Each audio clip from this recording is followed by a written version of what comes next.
Next, this month's special series, Focus on Cancer. Throughout the month of April, ReachMD talks to experts in the field about new research channels and treatment options in cancer care.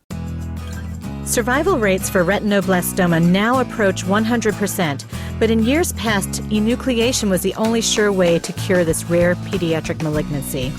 Now we're seeing advances in chemotherapy that not only spare the child's eye, but can preserve vision as well. What makes this chemotherapy regimen so effective, and how can we build on its effectiveness to preserve the vision and the livelihood of children affected by retinoblastoma? You're listening to ReachMD Radio on XM 160, the channel for medical professionals. Welcome to a special segment, Focus on Cancer.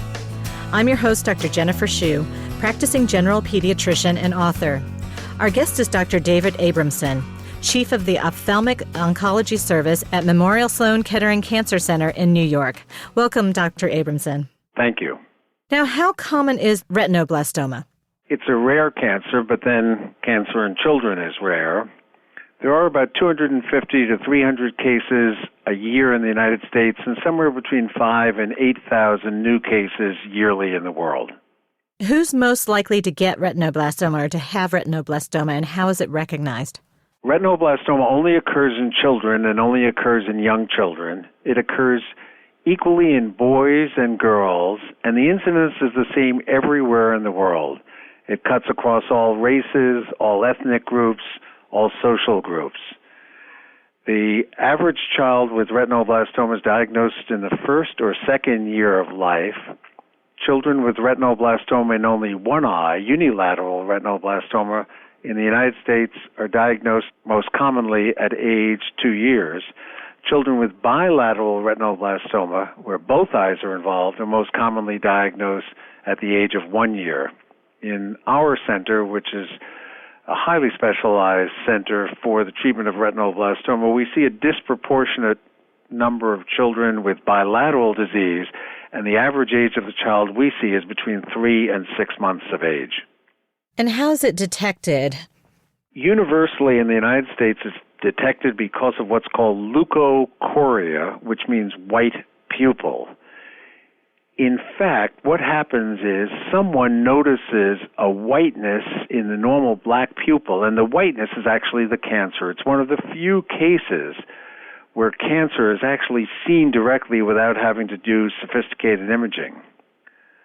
Almost always, in more than 90% of cases, it's detected by a family member. And in about 90% of the family members, it's always the mother. Is there a proportion of retinoblastoma that is inherited? Yes. More than 100 years, it was recognized that some children with retinoblastoma had a form of it that could be passed on to their children, or some parents had retinoblastoma and they could pass it on to their children. Originally, about the turn of the 19th century, it really wasn't recognized, and it was heavily debated whether or not retinoblastoma had a genetic basis. That was because few children survived to adulthood, and so families really couldn't be observed.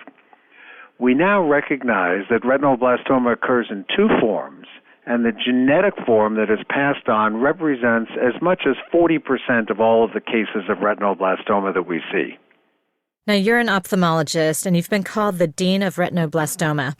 How did it come about that retinoblastoma is the only pediatric cancer that's not treated primarily by pediatric oncologists? Interesting question. Not only is that the case, but retinoblastoma in a period of 100 years went from under 5% survival to over 95% survival.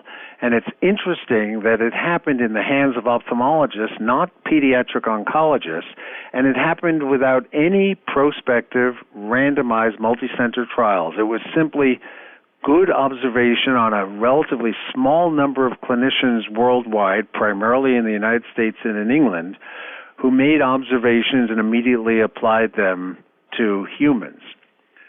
Retinoblastoma is unusual in cancer because it is diagnosed simply by observation. Needle biopsies and biopsies are not done, and the reason for that is that needle biopsies and biopsies of any sort of the eye are thought to spread the cancer and increase the chance of the child dying. So that in virtually all cases, it is diagnosed simply by observation. The observation techniques are techniques that are common to ophthalmologists but unknown to pediatric oncologists. And that's the reason that it's been ophthalmologists traditionally who have both diagnosed it and treatment. Most of the treatment for retinoblastoma is also done by ophthalmologists. Removal of the eye is an eye surgical technique. Techniques of using radiation on the eye, so-called brachytherapy, is done by ophthalmologists. Ophthalmologists develop techniques using lasers and using freezing cryo techniques that are all ophthalmologic-based and really not oncology-based. So it is actually only recently that the pediatric oncologists have become as important as they are in the management, but not the diagnosis of retinoblastoma. You mentioned many different forms of treatment for retinoblastoma.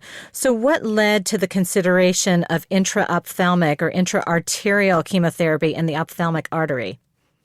As you mentioned in your introduction, removal of the eye is a very effective way to eliminate retinoblastoma, and in about 98% of cases, that straightforward, simple, outpatient, virtually painless operation is curative. It is also devastating. The loss of an eye is something humans never quite get over, families never quite get over. The guilt of patients and families is forever. I've personally removed more than 1,000 eyes for cancer, and although I've never regretted it, and those patients have survived, and we have more survivors in our center than anywhere else in the world, I've wished all along that there were techniques that we could use that would allow us to not have to remove the eye. And such techniques have been around for some time. The main one is radiation. Retinoblastoma is one of the few cancers, and one of the few cancers in pediatrics, where the cancer can be completely cured with radiation alone, without chemotherapy and without surgery. And it has been used successfully. And we still use it. But radiation does have significant side effects, short and long term. So we have looked hard for other techniques to save the eye, save life, and even save vision. If you've just joined us, you're listening to a special segment, Focus on Cancer, from ReachMD Radio on XM 160, the channel for medical professionals. I'm your host, Dr. Jennifer Hsu. Our guest is Dr. David Abramson, Chief of the Ophthalmic Oncology Service at Memorial Sloan-Kettering Cancer Center in New York. We're discussing advances in the treatment of retinoblastoma, and in particular, we're talking about intra-arterial chemotherapy through the ophthalmic artery. Now, how do you access the ophthalmic artery for this type of chemotherapy? It's a challenge, but it's a challenge we've mastered. The ophthalmic artery is the only blood vessel supplying the human eyeball, and it means that it's the only blood vessel supplying the cancer in the eye. So we have an unusual circumstance where we know if we could get a drug into that artery, we could successfully get it into the cancer. More than 15 years ago, the Japanese attempted to deliver drug directly into the ophthalmic artery, and they were unable to do that. But what they did was create a balloon catheter passed up through the femoral artery on either side, up the abdominal aorta, into the chest, into the neck, internal carotid artery. And then they went just beyond the branch of the ophthalmic artery, which is the first major branch of the internal carotid artery, but the fourth or fifth small branch. And they created a small balloon, like a miniature Foley catheter. They blew up the balloon and occluded the internal carotid artery for 20 to 30 minutes of time, during which time they injected some chemotherapy posterior to that balloon in the hope that it would go into the ophthalmic artery. They chose the drug melphalan, a drug usually not used for retinoblastoma.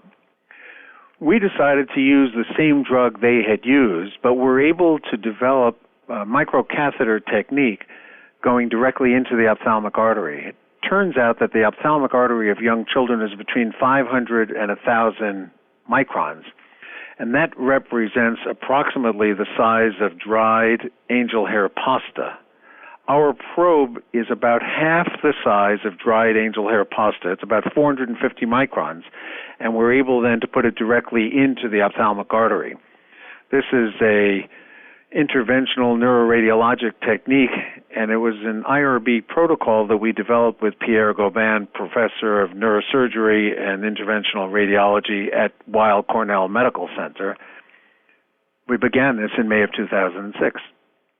Now, you said earlier that you've removed 1,000 eyes in your surgical history. How many of those might have been candidates for this type of eye-sparing and potentially vision-sparing chemotherapy?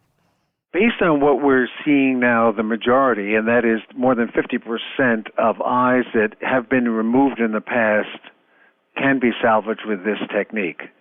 Considering that that's been the most common treatment we've all done, that's a pretty large impact on patient algorithms. Absolutely. Do you find that it is as effective in preventing recurrence of retinoblastoma? It's an excellent question. When we thought about it initially, we said, what is the likelihood that chemotherapy alone will cure a solid cancer? And unfortunately, in all of oncology, that's an unusual event. And then when we thought about it, we said, well, where is there an example in cancer where a single drug is actually effective at curing cancer, and we have to stretch our imaginations to exotic things like topical 5-FU for basal cells, or the famous reported use of Cytoxan with one dose for Burkitt's lymphoma in Africa. But basically, nowhere is a single agent of chemotherapy thought to be curative for cancer. But nowhere has anyone attempted to use concentrations of drugs that are as high as ours are. We don't actually know what the concentration is. We know exactly what the dose is, but not the concentration. But it's many, many, many, many-fold higher, and it is just possible that chemotherapy delivered in 50 to 100 times the concentration that would kill a human will actually kill a cancer. And that's exactly what's happened. When we initially began this, we thought of this as an alternative to systemic chemotherapy. If this worked as well as systemic chemotherapy, but didn't have the systemic side effects, we would have been happy. Well, it doesn't have any systemic side effects of significance at all, but super high doses like this, super selectively placed in the ophthalmic artery, are completely curative. These eyes don't recur. Recurrence has not been a problem for us in any of the eyes we've treated. The responses we see are dramatic, and we see them within 3 weeks. Do you see the same response for different stages of retinoblastoma, such as more advanced disease versus milder disease? When we initially began the protocol, we weren't certain if we could reliably, reproducibly cannulate the ophthalmic artery, which we can. We're able to do that in about 98% of these children. We weren't sure if the dose we were using would actually work against retinoblastoma. It turned out that the dose that we best guesstimated is the ideal dose, and it's quite curative against retinoblastoma. And we didn't know how toxic that dose would be to the human retina. So we very carefully monitored these children's vision and pupils, and most importantly, electroretinograms with our colleague Scott Brody, to actually see if we were destroying the retina. There would be an argument for this technique even if the retina were destroyed and you saved an eye, but we had hoped that we'd be able to save some vision. What we discovered was that in almost all cases, that represents about 90% of the cases, not only do we not affect the vision, but if the retina is detached, it will settle down within a few weeks, and the children who had no vision when we initially treated them will get back sight. They actually can go back to getting normal sight, but they certainly get back sight as the retina settles down. Recurrence has not been a problem, and toxicity to the retina, miraculously, has not been a problem either. I'd like to thank our guest, Dr. David Abramson. We've been discussing advances in the treatment of retinoblastoma. I'm Dr. Jennifer Hsu. You've been listening to a special segment, Focus on Cancer, from ReachMD Radio on XM 160, the channel for medical professionals. ReachMD, online, on demand, and on air. Please visit us at reachmd.com, and thank you for listening.